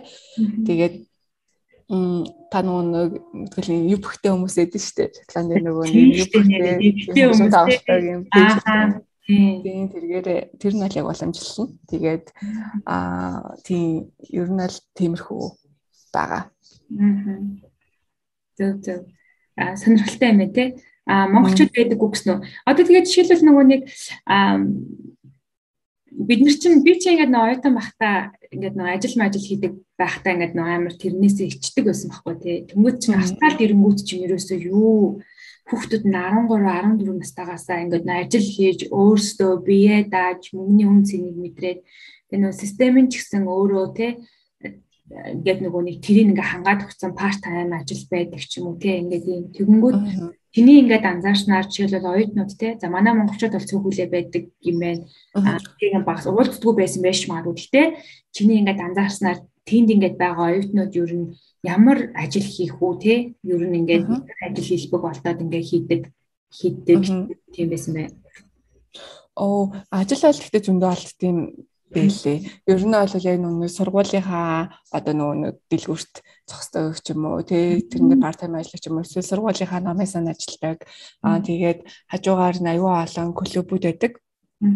Аюу олон клуб тийм нэг одоо community-нууд байдаг. Тэгээд тэнд бас нэг цалинтай ажлуудаас нэлээхэд юм лээ. Тэгээд тэрнээс гадна яг нэг хоттой одоо нэг subway ч юм уу тий одоо тийм төргөө олны нэг газар мазар бас тийм ажлыг амар боломжтой. Тэгээд дэлгүүрүүд нь ч гэсэн аюу их тийм part time-ийн худалдаагч тийм хүмүүсүүд амар авд юм бэлээ. Тэгээд миний мэдээ найз мазууд дэлгүүрийн яг тэр кассан дээр цагаараа бас хаяа ажилтдаг байсан. Тийм яг ажлууд бол ер нь зөндөө боломжтой санагдсан. Шотландын одоо хөдөлмөрийн хөслийн доод хэмжээ нь хэд байд юм бэ? Тий. Ямар nationality голдоо байдаг вэ? Ер нь одоо өөрсдөө хэлэх байдаг. Тий. Надад бол яг нэг англиг боодгоод илүү цагаач нарай бага санагдсан. Тий. Ялангуяа яаж нэг манай хот болохоор айгүй үнэтэй хот. Тэгэхээр нэг ялангуяа дандаа цагаанууд өөрсдөө байдаг гэсэн. Тэгээд тий. Тэгээд нэг том хотуудаар нь бол мэдээж өөр хүмүүс л байдаг. Тэгээд цагаач нарт ер нь бол айгүй юу юм бэ лээ өөрсдөө бол нэлээ ээлтэй. Ерхий сайд нөөрөө бүр ингээд нэг манад ингээд тэ амьдрал суух хүсэлтэй тийм хүмүүс байвал та ирээрээ гэд бүр ингээд мэдээлэлцэл гаргацсан. Тийм тэгэхээр нэг яг нэг Brexit-ээс л бас нэг ажлын байрны одоо яг тийм нэг жоохон өмнө нь бол яг нэг цагаачуудын жоохон хийдэг байсан гэх юм уу. Тиймэрхүү нэг ажлын байрууд айгүй их үлдсэн. Гарсан ажлын байр айгүй ихтэй тийм билээ. Тэгэхээр тэр тал дээр нэлээд айгүй. Тэгээ Шотланд ч өөрөө бас яг нэг Brexit-аас гарахгүй гэдэг дээр илүү арай илүү санал үүссэн юм билээ. Тийм тэгэхээр нэлээд гайгүй. Тийм санагдсан. Зөв. Би өөр чамаас асуултуудаа ахаад нэг хараад байна.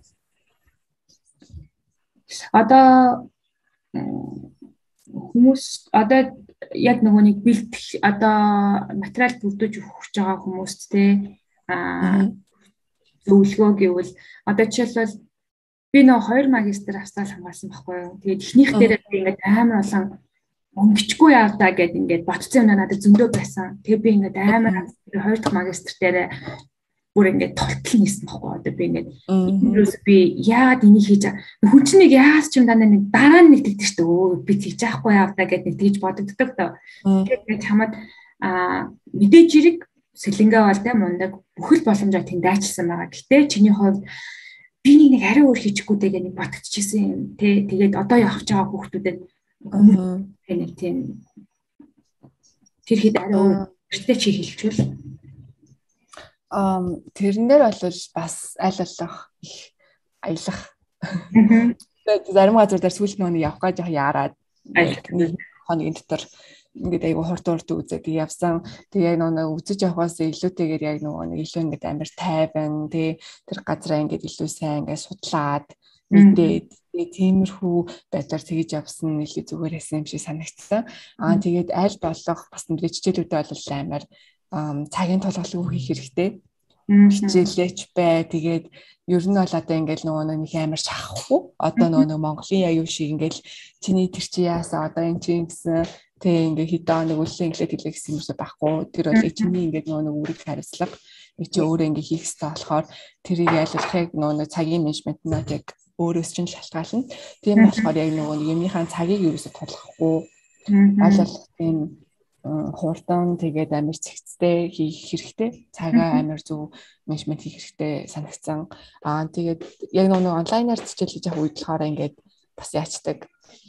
Хит их ингээл нэг одоо ингээл гараал явж маахгүй тэгээд гэртээ байгаад ахаар бас ингээд нэг бүтээмжин жоохон буурдаг ч юм уу.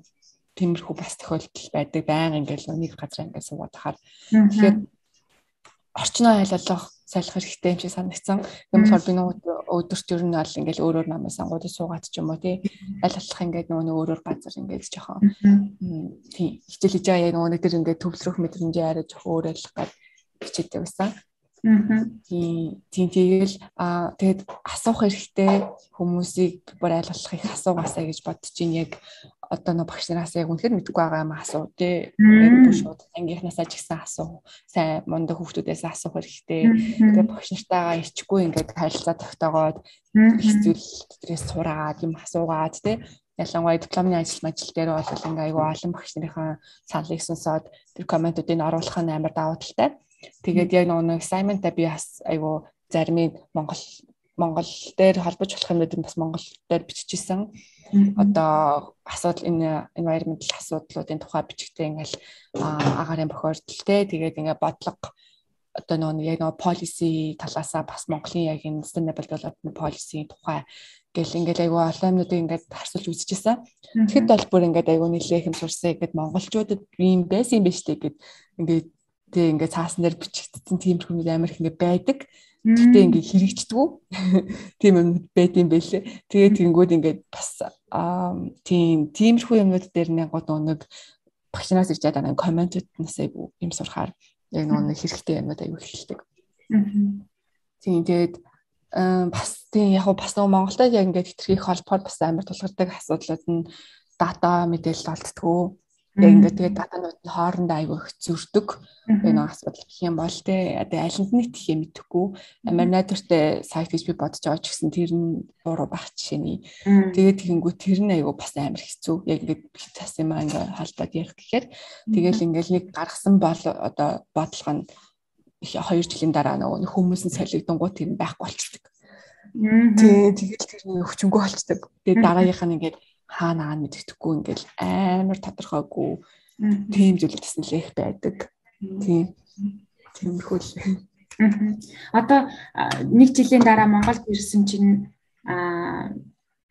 стрессд ч юм уу тэгэнгүүтээ яг ингээд нэг хүн чинь нэг юу яадаг штэ нэг emotional touch гэдэг юм байдаг штэ тэгээд чи ингээл англи хэл амьдсан байсан чинь нөгөө нэг гинт Монголд ирсэн чинь хамгийн их англид ингээд хэрэгжилж ирсэн ингээд англи одоо тэр Шотландыг санагдуулж байгаа санаж байгаа юм чинь юу байна тэгээд хүүхд ирсэн дараа Монголд ямар юм ингээд чи өмнө анзаараагүй байсан чамайг тэ асар гоё болцсон байна уу асуудлыг зарим нэг хэцүү санагдаж байгаа зүйл нь жишээлбэл юу байна.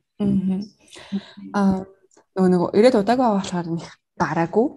Тийм тэгээд нөгөө нэг бас гадуур амар хүчтэй гэдэг гараагүй. Тэгээд яг надад бол хамгийн их санаж байгаа зүйл юм бол ногоон байгууламж.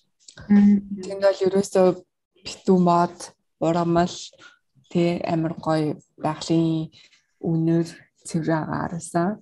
Тэгээ байгаль нь бол үнэхээр гоё одоо паркууд дүүрэн тэ хаасаагүй ингээл модтой. Манад ирэхээр болохоор дүүрэн нөгөө нэг амар их юутай гадуурн шороотой. Тэгээд нөгөө нэг тийм амар нөгөө хүмүүс нь хамгийн гол ингээд тэр нь ингээд тэрнээс л ингээд хүмүүсийн маань ингээд эрүүл мэндэд амар муу нөлөөтэй өвчин тусаж байгаа гэсэн юмнууд нөгөөсөө байгаа болохоор тэрэнд нь одоо хүмүүс ерөөсөө юм хийдэггүй тоодгууд нь амар урам. Гэхдээ цаасан дээр бичсэн юм шал өөр хийж байгаа амар сайжирч байгаа гэл амар бичсэн мөртлөө тэгээ бодит байдал дээр нь шал өөр тийм байгаа нь жоохон урамар санагдсан. Тэгээд мэдээч тэгээд нөгөө замын төвчрөл бол бүр амар асуудал байгаа угаасаа одоо тэгээд өөр хэм болол яг нөгөө нэг жоохон нэг хүмүүсийн юмны үн инфляцийн төлөө амар өндөр, юмны үн амар нэмэгдсэн.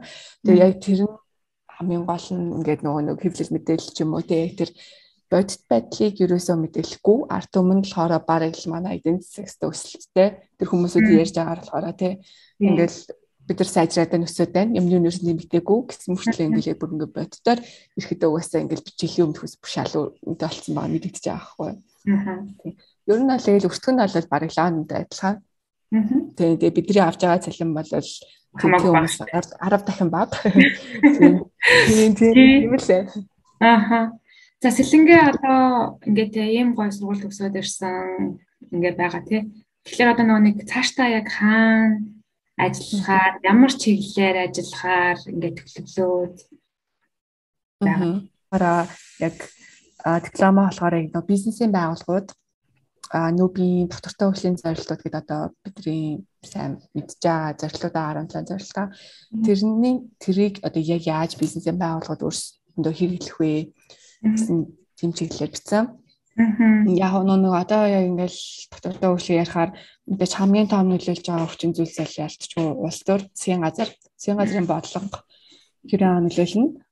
Нөгөө талаас болохоор хүмүүс арт түмэн хүмүүс яг энэ талаар мэдлэгтэй байна уу, үгүй байна уу, ачаал богдлогч гэнэ үү гэдэг юм амар чухал. Тэгээ нөгөө талаас болохоор яг нэг байгууллагууд байгаа, томоохон байгууллагууд, бизнесийн юм уу тийм байгууллагуудын оролцоо өндөр ах тусам яг энэ нэг доктортой хөгжлийн зорилгуудад хүрэх юм уу тэр тал руугаа Монгол улс хөгжих нэлээд нөлөөтэй. Тэгэхээр яг одоо миний ажиллах боломжтой яг тийм 3 сектор байгаа гэсэн үг.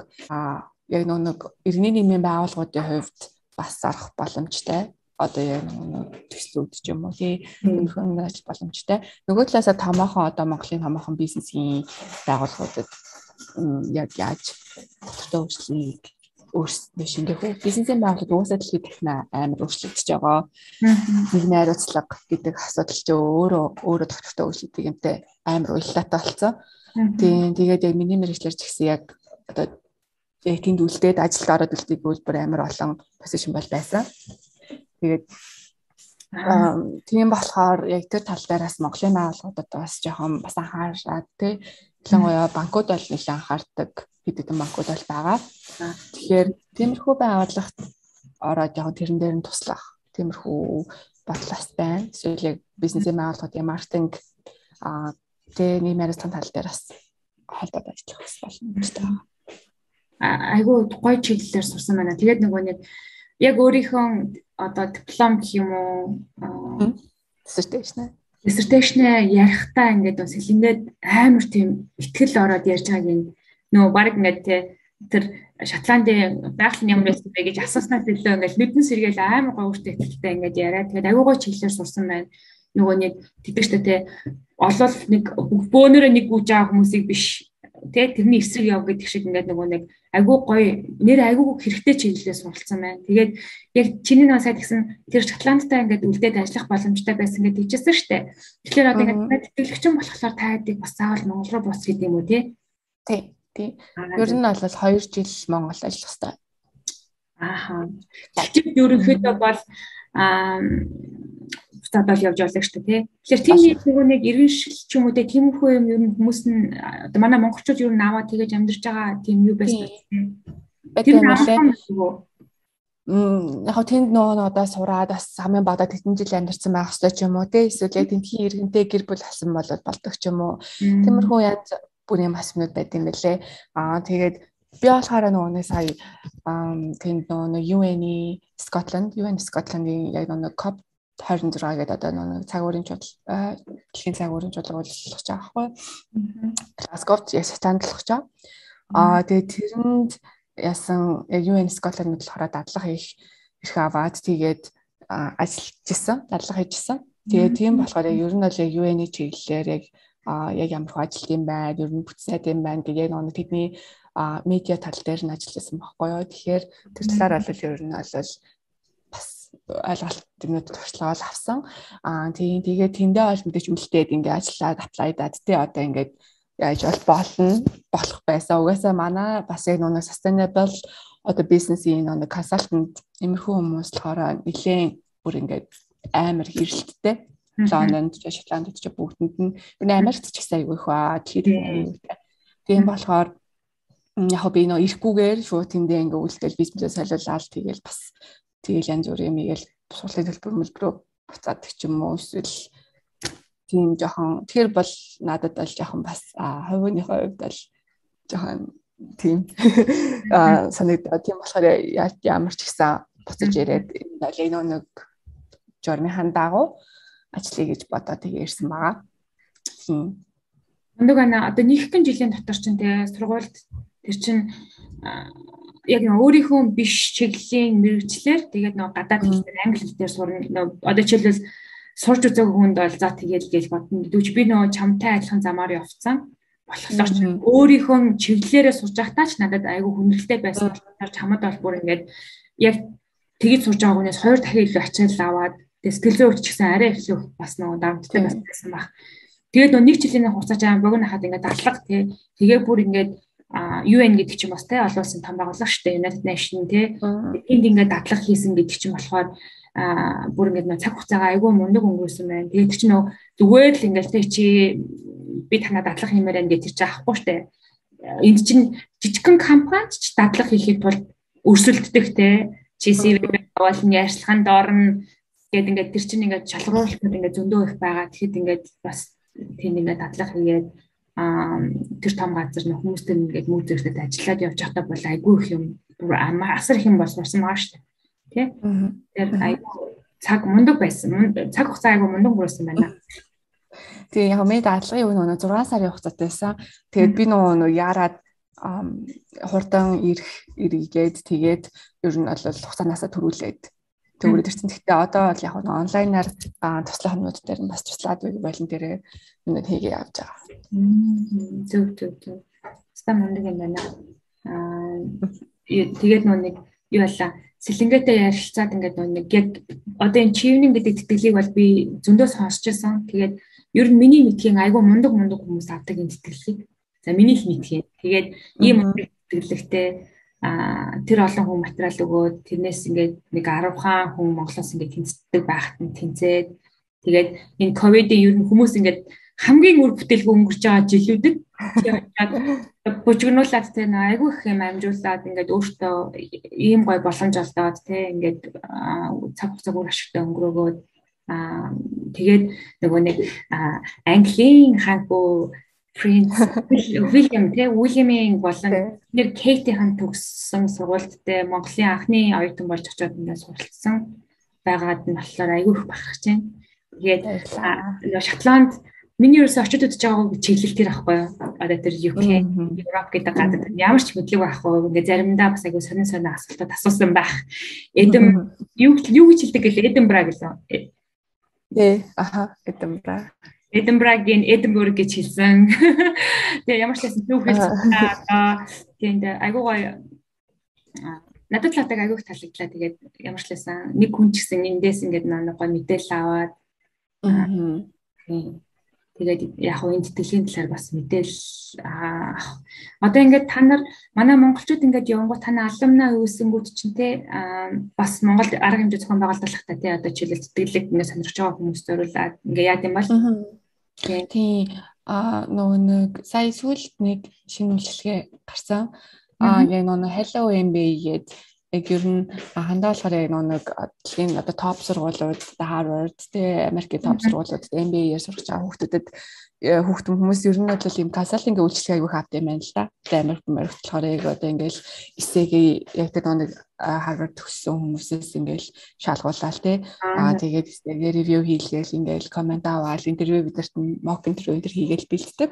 Тийм үйлчлэгээний юун дээр болохоор тэтгэлгүүд юм нэмэгдсэн. Тэгээд тэр нь болохоор яг Чернингийн ментороор би орсон байгаа. Тийм тэгэхээр яг нөгөө хүмүүс яг одоо яг нөгөө хүмүүсээ бэлдээд материалаа бэлдэж эхэлдэг үе болохоор яг маргааш манай анхны хичээл болно. Тийм тэгээд тэргээр бас нэлээд дэлгэрэнгүй бүр мэдээллүүдийг өгнө. Тэгээд ер нь бол харьцангуй миний бодлоор Чернингийн мэдээлэл бол маш их байдаг. Өөрөө ингээд интернетээс хайгаад үзэх юм бол бүр үнэхээр мэдээлэлүүд байгаа. Тэгээд миний медиум дээр болохоор яг Чернинг би тэр медиумын блогийг болохоор өнгөрсөн жил яг нэг тэнд очсон байхдаа хийжсэн болохоор яг тэр үед интервью болж исэн. Тэгэхээр яг интервьюд орох байгаа хүүхдүүдэд зориулаад интервьюд яг юу асуудیں, юу бэлтгэдэг гэдээ бас нийтлэлүүд Монголд бичсэн байгаа. Тэгэхээр яг тэрийг бас хараад мэдээлэл авах боломжтой. Тэгээд аюу олон хүүхдүүдийн нөгөө нэг бас подкастууд, ярилцлагууд нэлээд олон байгаа. Тэгэхээр хүн яг нөгөө өөрөө ингээд нөгөө нэг зориод тэ хичээгээд яг ингээд юм хийх юм бол ер нь бүр хүн болгон боломжтой гэж би хэлж болно. Чадна. Яа тэгэхээр би бол яг анхныхаа удаа материал өгөө тэнцэжсэн. Тийм болохоор ингээд нөгөө нэг яг юм аюу сайн зэгцтэй бэлдээд тэгээ тодорхой юмудаа ингээд нөгөө нэг яг зөв цагийн менежменттэй бэлдээд тэгээд өгөөд үзэх хэрэгтэй. Тэгээд мэдээж өгөөд үзээд эхнийч надад тэнцэхгүй ч болно. Тэгэхэд дараа нэг туршлагатай болчих жоохгүй. Тэгээд тэрийгээ хараад би дараа нь энэ дээрээ алдсан байна, тэрэн дээрээ алдсан байна гэд 3-4 удаа өгөөд тэнцэн хүмүүс бас байгаа. Тийм болохоор яг нэг өөрийнхөө үнэхээр явыг шийдсэн бол өөрөө ихлээр алхам хийх хэрэгтэй. Тэгэж хүн чиний өмнөөс ингээ эсийг бичээд өгөөд тэ чиний өмнөөс ингээ дамж байхгүй. Тийм болохоор өөрөө ядаж сургуулаа судлаад, сургуулаа сонгоод тэ тэгээд өөрөө эсэнүүдээ ер нь эхлээд үнэхээр англиад эхлээд бич чадахгүй бол монголдөө бичээд тэрийгээ өөрөө сайн уншаад тэгээд тэрэн дээрээ ингээд өөр аюу олон судалгаа хийгээд өөрөө ингээд бичээд үзэх юм бол тэгээ ямтрал явуулаад үзэх хэрэгтэй. Тэгжиж хүн туршлагаж иж дараагийнхаа юмнуудыг хийхдээ тэр боломжийг нээгдэх болохоор тэгээд би бас анхны удаа явуулсан болохоор нэлээд айцтай ярьсан барсныхаа дараа ч гэсэн бист барыг аюу оцгүй ярьчлаа тэнцгүй байна гэж ингээд амар бодож исэн. Тэгээд тийм болохоор бас үнэхээр яг өөрөө хүссэн тэгээ өөрөө үнэхээр яг тэр сурч байгаа чиглэлд ихтэй тийм байх юм бол ер нь бол боломж бол ирдэг юм байл л гэж би бодож байна.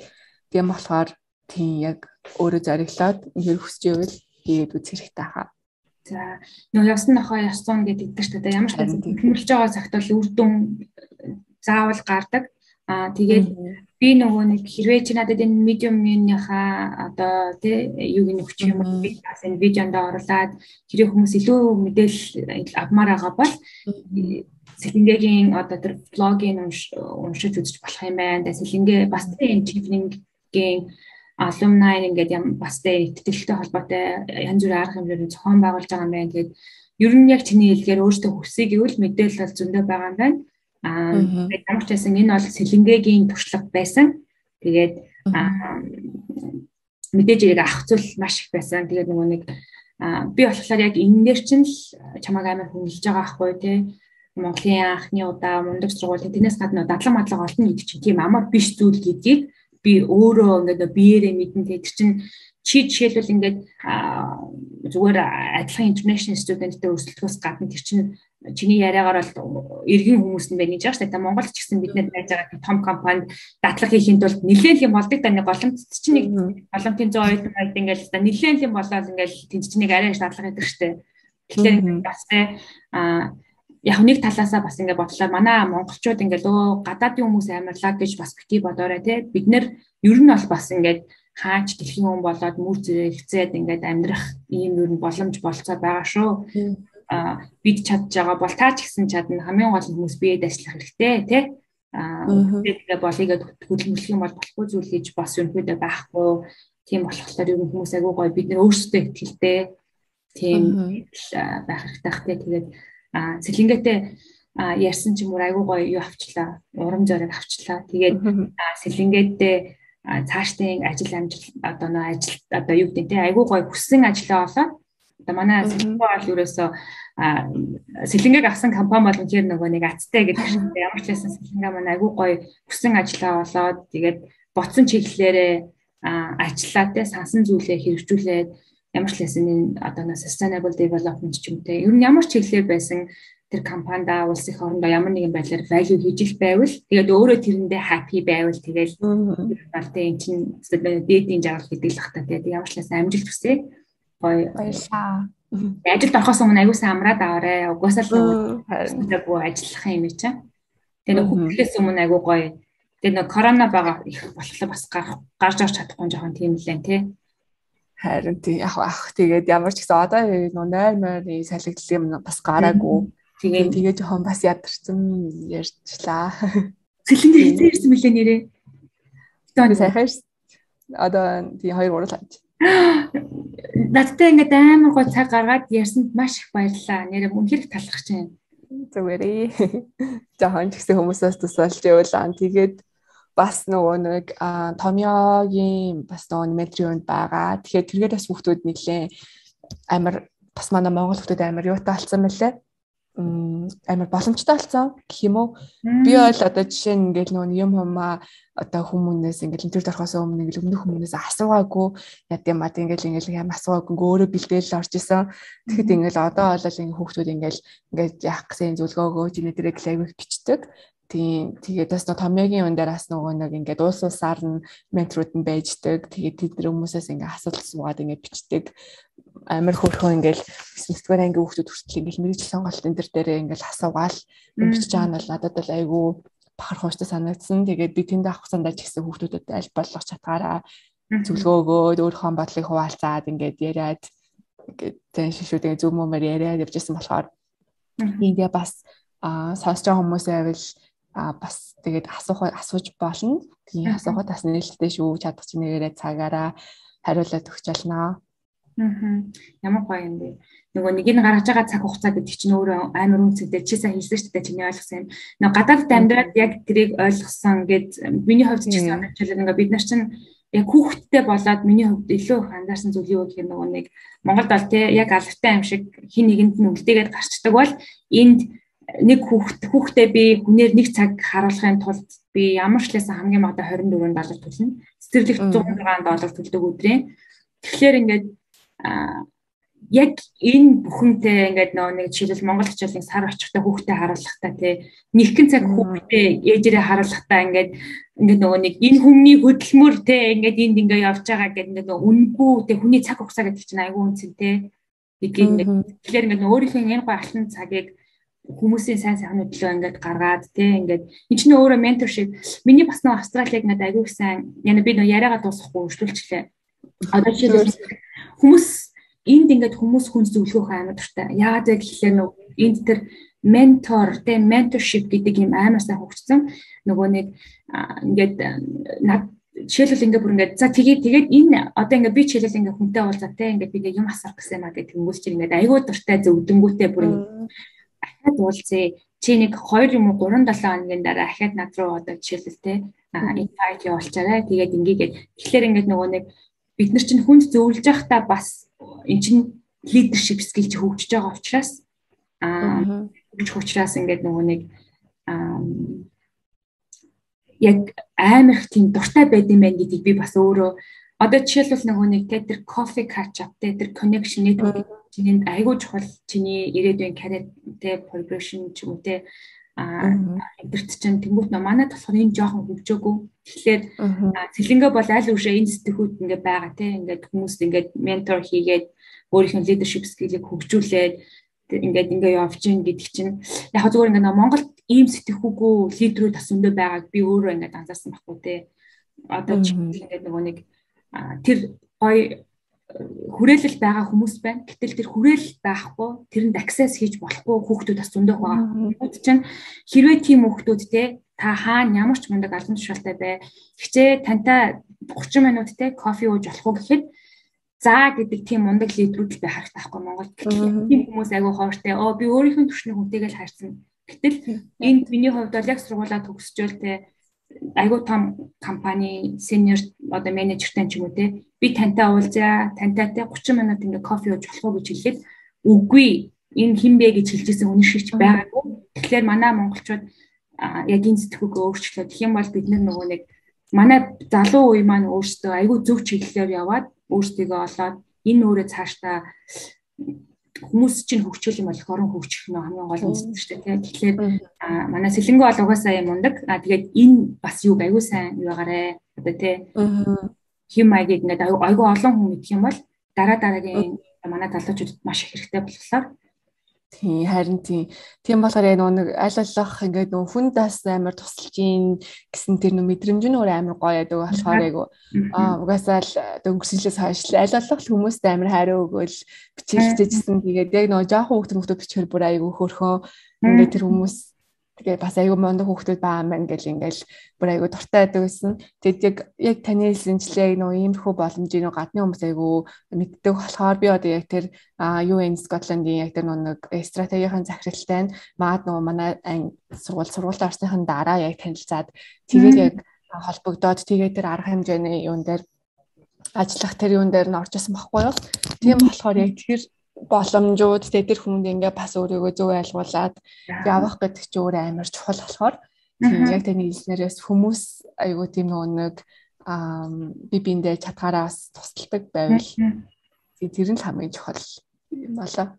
Яг үнэ. Тэгээд одоо болохоор нөгөө нэг миний ингээд Монгол жоохон тэр дээр өөрсдийнхөө senior manager гэж бодож байгаа хүмүүстэй тэд нэр жоохон өөрийнхөө mindset-ийг өөрчлөөд тий энэ хүүхдэд нэг боломж олгох чамсаа энэ хүнд нэг ингээд тусалж чамсаа гэх юм бол яг чиний хэлдэр тий тэр хүнийг хөгжиж байгаа, дээжсэн байгааг нь сайн гоё ажилтай болсон байгааг нь тэр мэдрэмж нь өөрөө айгу гоё штэ тий. Тэрнээс гадна энд болохоор ингээд хүмүүс яг ингээд тэрийгээ ингээд шеэрлдэг. Тэгээд тэрийг ингээд нөгөө нэг удирдлагууд нь ингээд тийм хүмүүсийгээ бүр улам дэмждэг. Тэгэхээр ингээд нөгөө харчих ингээд үсэд явчихдээ юм бэ нэлээ. Тэгээд яг нэг сэлэнгээ шигтэй тэр networking гэдэг юм чи амар чухал. Тэгээд янз бүрийн конференс, маш олон уулзалт ивентүүд дээр хүнээс айхгүйгээр энэ бол надаас тэгээд албан тушаал болохоос штэ. Эцсийн дүндээ бид бүгдээрээ л хүмүүс тэгэхээр ингээд нэг тиймэрхүү юмд аягүй сайн одоо оролцоод айлгүйгээр хүнээс очиж те чиний хэлээр асуулт асуугаад өөрийгөө зөв илэрхийлээд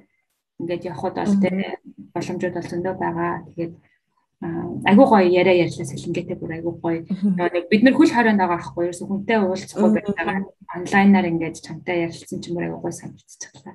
Ямар ч баярлалаа царай гаргаад ярилцсан. За баярлалаа танд ч гэсэн.